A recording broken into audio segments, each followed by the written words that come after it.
to the preview show on Eugene Talks Football. Welcome back to the channel. Please, people, don't forget to subscribe to the channel if you're new. Click the like button on the video and, of course, hit the notification bell. As you do that, you'll be the first to get all our news updates on this football channel, Eugene Talks Football. It's the preview show for the Showdown at the Etihad this weekend. It's a Premier League match between Manchester City versus Arsenal. And is it a title decider? Well, for me, I don't think this particular match decides the title, but it gives the winner a massive, an extra bit of momentum, as there are three teams fighting for the Premier League title this season, and the two teams that are slugging it out this weekend are two of the three teams that are involved in the title race, including Liverpool, that makes them three. And there is just 1 point that separates these three teams, as it's a feisty Premier League title in it. Isn't it what we all want? So what a time to be alive, what a time to be a soccer fan. I don't remember the last time we've had this sort of title race. So it's a thing of joy, it's something to be excited for as we preview the game between Manchester City and Arsenal. Look, this particular encounter means so much to both teams, but I can tell you that and I will give you genuine reasons why this particular one means more to Arsenal in terms of the club, in terms of the players, in terms of the manager, in terms of the fans as well. But we'll be analyzing both teams, and we'll start off with Manchester City. Yes, I'm an Arsenal fan. It's an Arsenal channel, but as Manchester City being the home side, we will begin the analysis with them concerning injuries. Some of the players were pictured in training today, including some players that were rumored to be injured. Players like Erling Haaland, he was seen in training. Ederson also was involved in training for Manchester City today, but there are just two players that were missing in training. I mean, three players that were missing in training for Manchester City today. They are Kyle Walker, John Stones, and Manuel Akanji. Recall that these players all withdrew from their national team fixtures due to injury. Should I say commitment? So they returned to their clubs to continue their rehabilitation. So Manchester City's latest training session today, they were not present. So it's a clear indication that they are still sidelined with various injuries. We recall that Kyle Walker was pulling his hamstring during the game against Brazil. So definitely there are doubts, as reports that emerged this earlier today states that the injury is more serious than first thought. So there is every possibility that he will not be available for that particular game. And of course, John Stones pulled out of the game against Belgium with a reported abductor injury. So he also is a doubt for this particular game, though there is no news as to whether he will be available or not. But obviously he is a doubt for that particular game as well. And Manuel Akanji, the third Manchester City player reported to be injured, also withdrew from the Switzerland camp due to injury and returned to Manchester as well. So these players, there is no certainty as to whether they will be available for that particular game. Although the press conference is slated for tomorrow, Friday, and that is the reason why we'll be having another preview. So you can uh, tag this particular video preview 1 of 2. So tomorrow's preview will be preview 2 of 2, building up to the showdown at the Etihad, Manchester City versus Arsenal. So that's the team news for Manchester City there. And for Arsenal, there's 3 players that are of major concern for this particular one. They are Bukayo Saka, Gabriel Martinelli, and Gabriel Magalhaes. And the issue with Arsenal is that the only significant injury that I see there amongst the 3 of them is that of Gabriel Magalhaes, because the report that emerged from Brazil camp states that he had a discomfort, and hence he had to withdraw from the Brazil squad. So definitely there's a concern with injury. But the reports about Bukayo Saka was that it was only as a precaution. He withdrew as a precaution, because there are, feisty, serious fixtures ahead for Arsenal.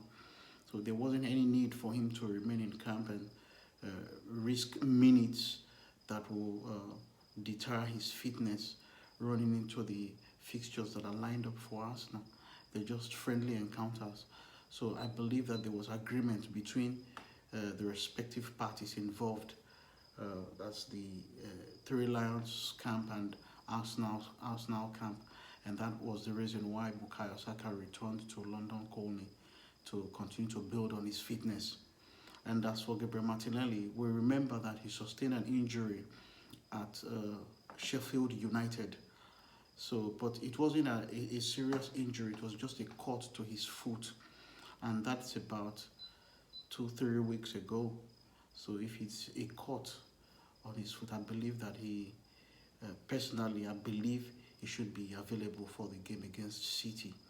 So, the only uncertainty I have in my mind is that of Gabriel Magalhaes.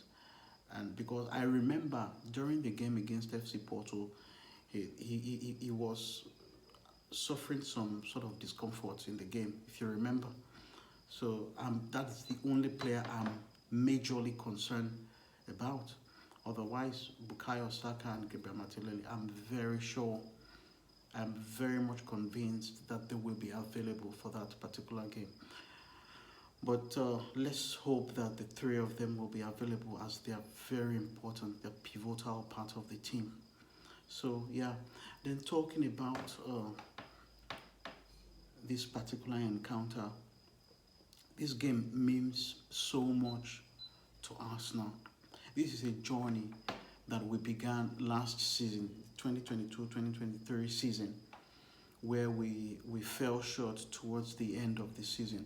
We're top of the league for large parts of the season. We're blowing teams away. We're doing the job week in, week out, putting in performances upon performances, in terms of goals scored, in terms of chances created, in terms of assists. We're racking up numbers. Players were performing. It was like a joke. And a lot of people didn't believe that Arsenal was going to win the league, but at some point a lot of people kept believing. And unfortunately, in the end, we fell short. And we fell short to this particular team that we are facing this weekend. That is how much it means to the players at the moment. That's how much this game means to the fans. That's how much it means to the club. We were top of the league for large parts last season until we had disappointing results against Liverpool. These were games that we could have won, against Liverpool, against West Ham, and of course Southampton at the Emirates. And we suffered injuries to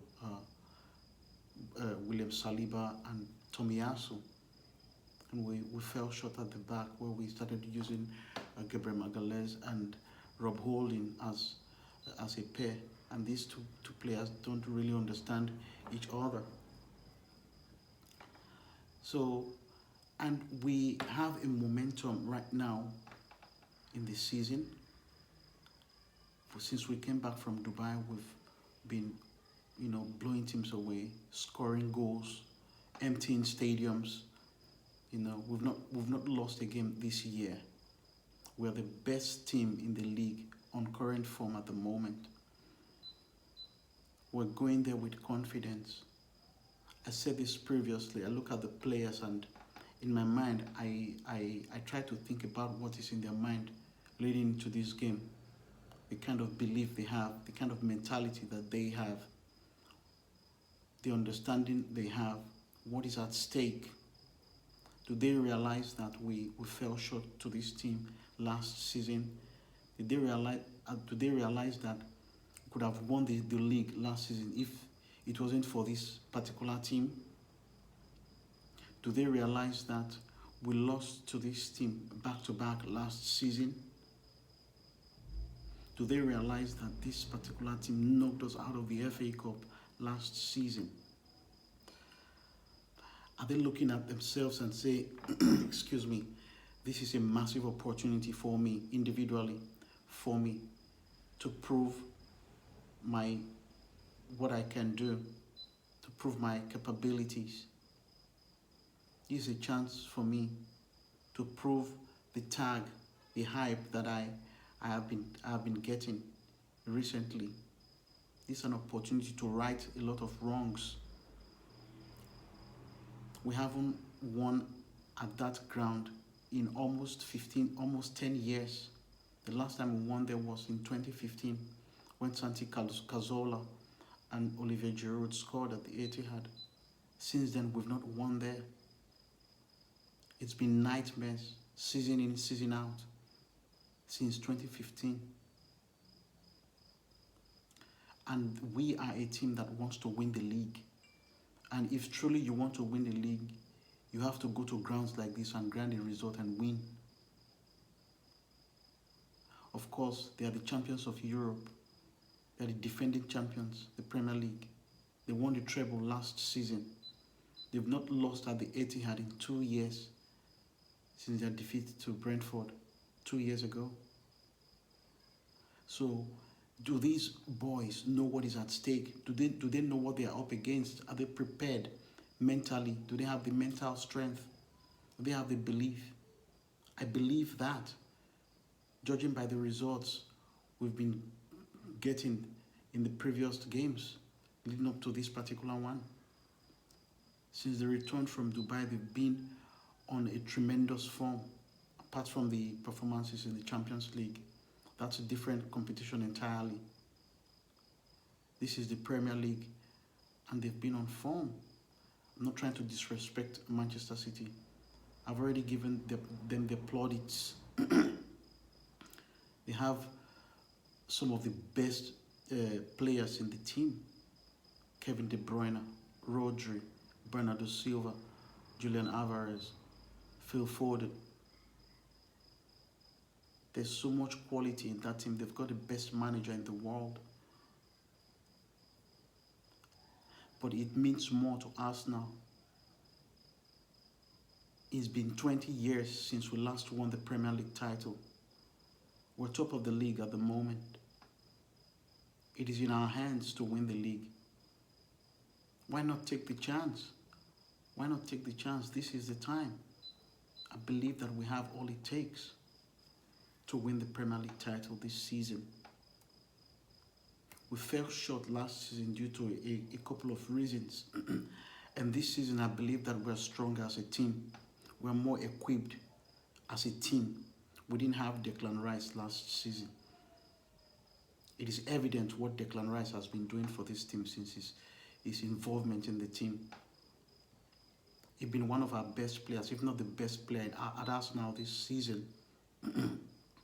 It's going to be a tough encounter, but there's so much to look forward to in terms of confidence. I'm buzzing for this game. Arsenal have got what it takes to win this game. Looking at the game tactically, it's going to be an intense encounter. We know Manchester City, we know how they play. They're going to be with majority of the ball. They have so much possession. We know that Rodri, the game we played at the Emirates against them where we won them 1-0, Rodri was not in the game. We must remember that. But Rodri is back to the team. Rodri is a player that, you know, very solid in the center, in the midfield. He's got pace, he passes the ball, he carries the ball.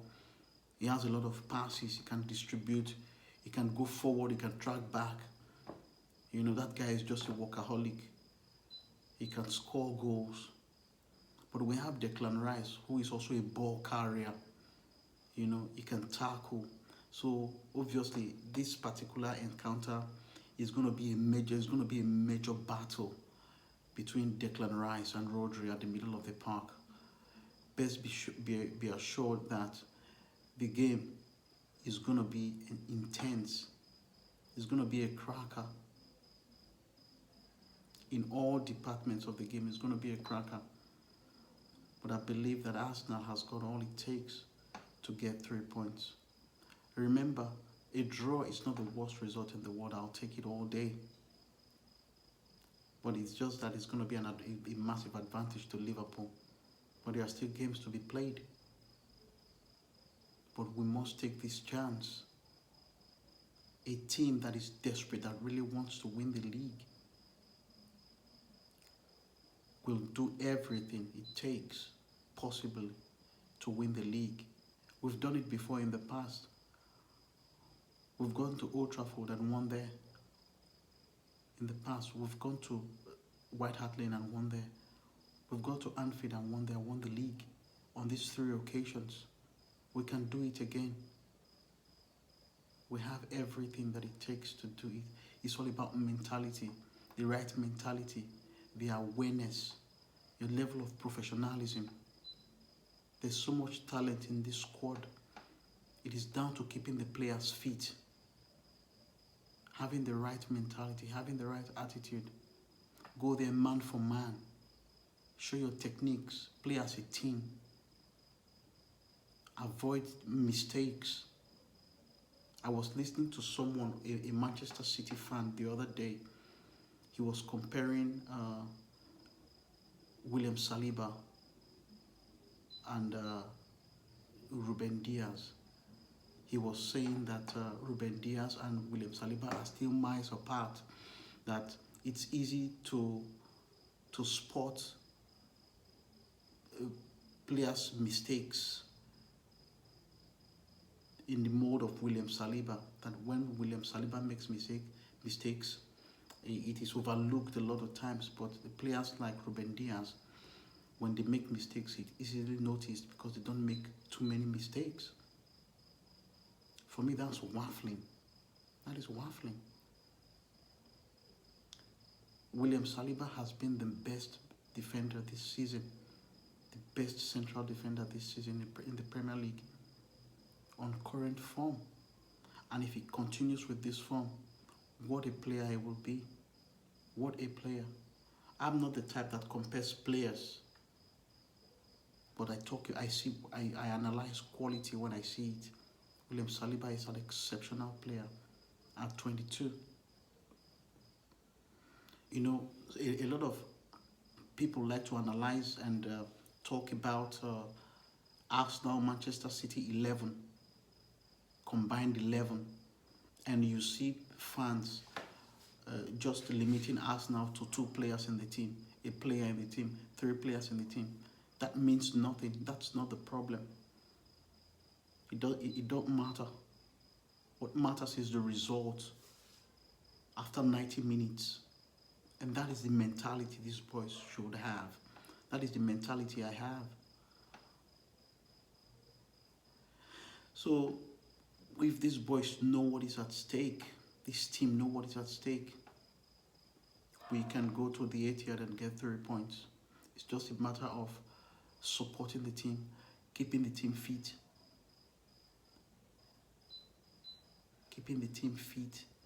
keeping the players fit in every department of the game. So let's look at, we're talking about the midfield battle, and let's look at the lineups first. Let's look at Arsenal's lineup. My lineup is based the on the belief or availability of players. I'm assuming that Gabriel Magalhaes will be available for that game. So in goal, it's going to be David Raya, William Saliba, Gabriel Magalhaes, Ben White, and of course Jakub Kiwior. This backline should not be altered, should not be tampered with, as it was planned, as it was in the team before the international break, where Kiwior, Saliba, and Gabriel formed that three-man defense to allow Ben White to invert into midfield to support Declan Rice, Jorginho, and to allow for Martin Odegaard to move forward to support Kai Havertz. That is how the setup should be at the back. And of course, the midfield should be the combination of Jorginho, Declan Rice, and Martin Odegaard. Sometimes Declan Rice and Jorginho can form a pivot when we are on the defensive, and of course we know that, no doubt about that, Manchester City will have more of the ball, and it can allow for Declan Rice and Jorginho to form a double pivot to allow for Ben White to go back to position and hold on to every threat that runs from the flank, to give William Saliba enough space to concentrate on Erling Haaland. So the pivot between Jorginho and Declan Rice can counter what Rodri brings to that midfield to free up space for Phil Foden and Kevin De Bruyne. Because if Kevin De Bruyne continues to get the ball, then he will have enough time to cause damage. So if Declan Rice can track back a lot, to form a pivot, we must remember that Jorginho is no longer in his prime, although we know he's in a very good form at the moment. But there's need for Declan Rice to track back and to disconnect that fluidity between Rodri, De Bruyne, and Phil Foden, and possibly Bernardo Silva. That is my personal tactical setup, but I know that the manager knows what to do. And if you look at Manchester City, and before I thought we analyze Manchester City, we're not done. Then the forward line, of course, Bukayo Saka, Kai Havertz, and Gabriel Martinelli will be the forward line for me. Martinelli is going to be there to cause havoc. You know, the moment at the point where we soak a lot of pressure, every loose ball is an opportunity for Martinelli to break loose. We saw glimpses of it in the game against Liverpool at the Emirates. So, and Ben White's inversion can also support Bukayo Saka in the right wing. And when we have this team and have a bench where we have Leandro Trossard, Alexander Zinchenko, Gabriel Jesus, Edin Ketia, Reece Nelson, Emil Smith-Rowe, Feet, Thomas Partey, you know, then we've got depth. We've got no reason to fear. If the team is able to follow this setup, it's now down to not making mistakes. Not making mistakes.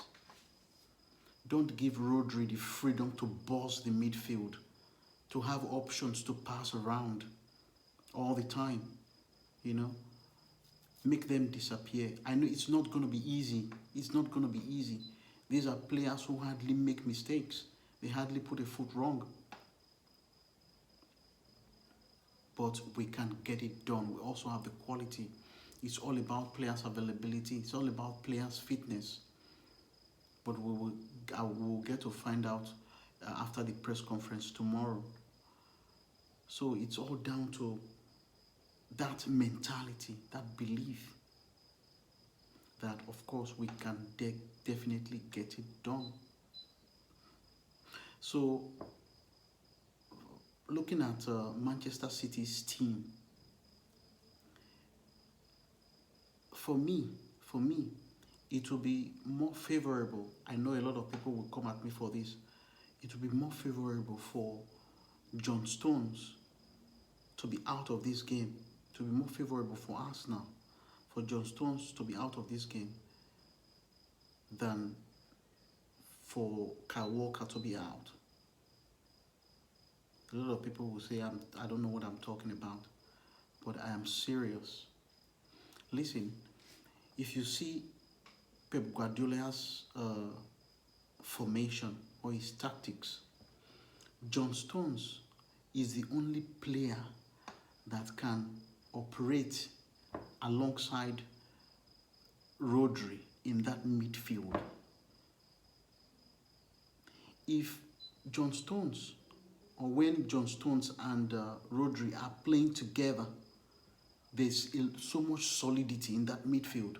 And no other central defender, no other player can play that role as much as John Stones would.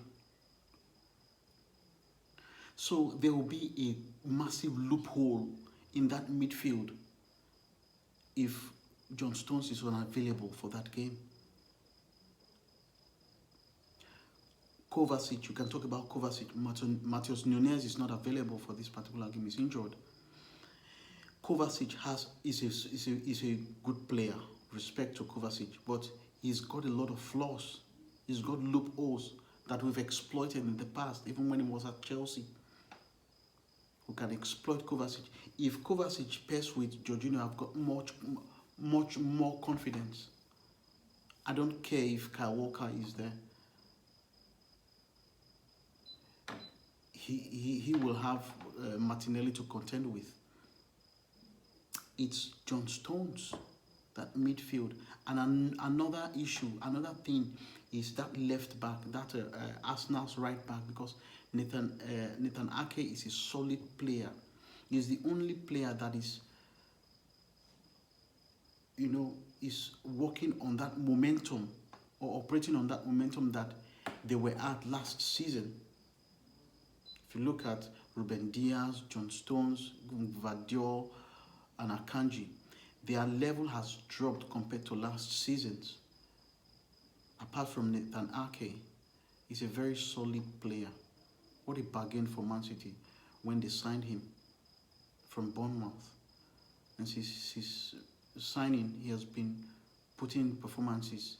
So he has been a fantastic player for Manchester City. So I believe he's going to cause Bukayo Saka a lot of problems.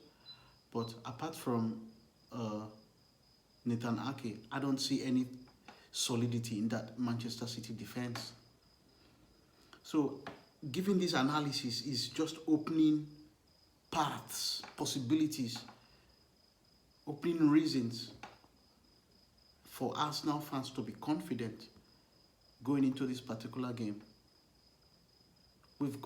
It is all in our hands. We've got what it takes to win this season. To break that jinx, that 9-year jinx. We've got the league at stake. There's so much at stake. So much at stake for Arsenal Football Club. To maintain our legacy, our integrity. If we lose this game, then it's going to be ingenuous to Arsenal, to be honest. Yeah, it's going to be ingenuous. So, yeah, it's a must-win for me. It's a must-win for Arsenal. A lot of people will not agree with me, but it's a must-win for Arsenal. Like I said before, I'll take a draw. But it's a must-win for Arsenal. Your comments are very important. Let me know what your thoughts are, prediction. We'll talk about that shortly. Let's share your thoughts on the comments. Don't just leave it blank. Don't just watch and leave it blank. Make sure you share your thoughts, whether you're an Arsenal fan, you're a rival fan, you're a Manchester City fan. Share your thoughts, your honest thoughts. Let's keep keep analyzing things. It's very important. And of course, don't forget to subscribe to the channel. And yeah, before we talk about uh, score predictions, we have some important news that we will share with you before we wrap it up here. But we'll talk about the score predictions shortly. Well, I haven't really had a thought on the score predictions, but um, it's going to be a very tight game, you know. It's going to be really tight. What a game of football. I'm so buzzing for it. Ah, damn. I'm looking at, say, 2-1 Arsenal. I'm confident. I'm really confident. 2-1 Arsenal. I go 2-1 Arsenal. Kai Havertz and Martin Odegaard will be on the score sheet for Arsenal. Kai Havertz, Martin Odegaard will be the scorers for Arsenal. It's 2-1 Arsenal. And maybe Rodri, Kevin De Bruyne, Phil Foden, I don't know. But it's 2-1 Arsenal. That's my score prediction. Let me know your score predictions in the comments. And before we say goodbye on this particular video, there's some news out there. Etihad Nwaneri, remember the Arsenal prodigy that is doing it at the youth level. Obinna Nwaneri has just signed a new contract for Arsenal, with Arsenal. So he has extended his contract with Arsenal. So you know, there's been talks about whether he is going to remain at Arsenal, as other clubs are looking at him, you know, exploring the chance of having his services in the team. But the breaking news today is that Obinna Nwaneri has pledged his future to Arsenal. Isn't it exciting? Because this boy is a young prospect, and he made a cameo for Arsenal senior squad. A few cameo last season. He featured in the game against Brentford, I can remember.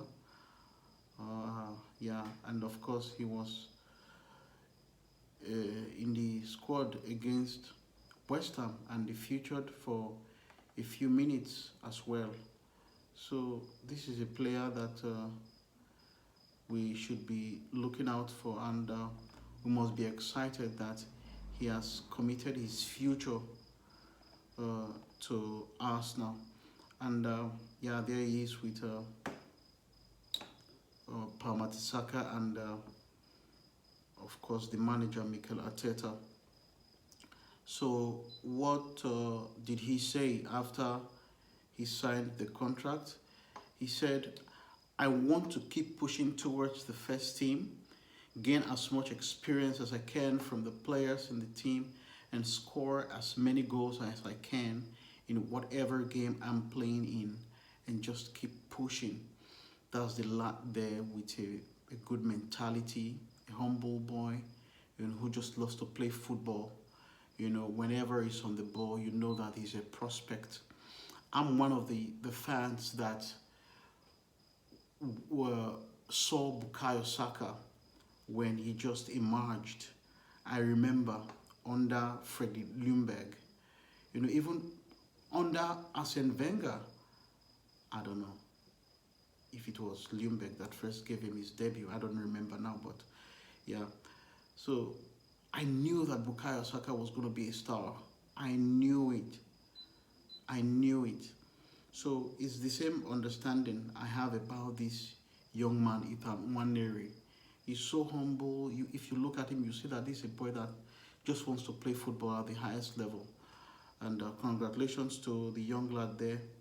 He has just committed his future to Arsenal Football Club. And yeah, on more on transfer news. Listen, I don't know this news about Jorginho's agent. Whenever there's news about Jorginho's transfer, his agent is always the first to come say something. It's as if he doesn't want Jorginho to be at Arsenal. The agent of Jorginho has admitted the Arsenal midfielder could leave the club at the end of the season to secure a return to Italy. Jorginho is out of contract at the end of the current season, and talks over a new deal are believed to have put up on hold until the end of the campaign.